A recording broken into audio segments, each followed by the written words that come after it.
And we begin with Sudan. The United Nations says numerous issues must be resolved in Sudan before next year's referendums. The South is due to vote next January on whether to secede from the rest of Sudan. The Abyei region will vote simultaneously on whether to stay with the North or become part of the South.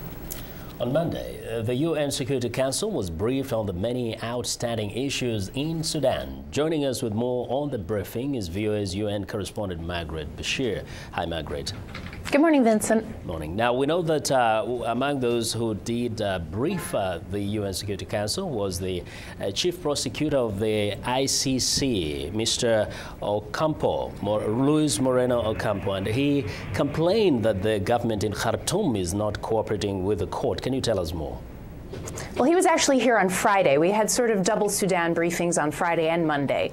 And on Friday, Luis Moreno Ocampo told the court that there's a lack of cooperation from the government of Sudan in enacting the arrest warrants that have been out for a while now for several people.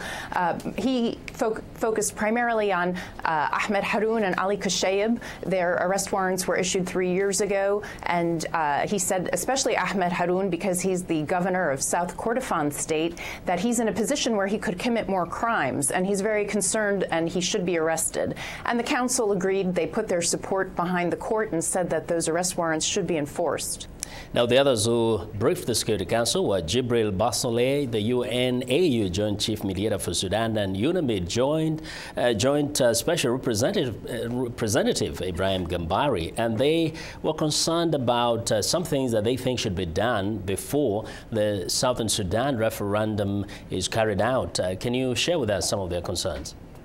Yeah, they were here on Monday along with Haley Makarios, who's the top UN envoy for Sudan, and with Thabo Mbeki, who's the chair of the AU high-level panel on Sudan and Darfur. And basically all four of the gentlemen told the council that there are certain things that must be done before the January referendum. Time is running short. There's only about 7 months left.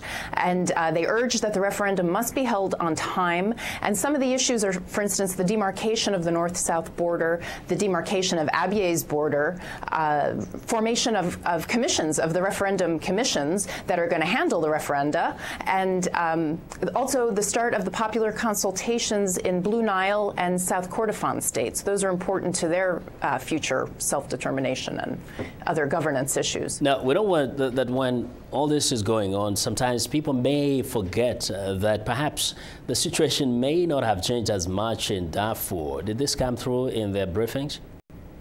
Certainly. Luis Moreno Ocampo, the ICC chief prosecutor, and Ibrahim Gambari both warned about issues of violence and sexual violence in parts of Darfur. Mr. Ocampo said that rapes are continuing, but he said that they're concerned that reporting of the rapes are dropping off because people are not getting any justice. So they've just stopped reporting them, but they believe they're still continuing. And Dr. Gambari said that there's been a lot of fighting between the government forces and JEM, the Justice and Equality Movement, in parts of Darfur. And in May alone, almost 450 people were killed, and that was largely due to the violence. And it's also displaced thousands of more people. Okay. So it's a serious situation. Thank you very much, Margaret, for giving us those updates. Well, Margaret Besheer, Voice of America, the UN in New York. Thank you very much.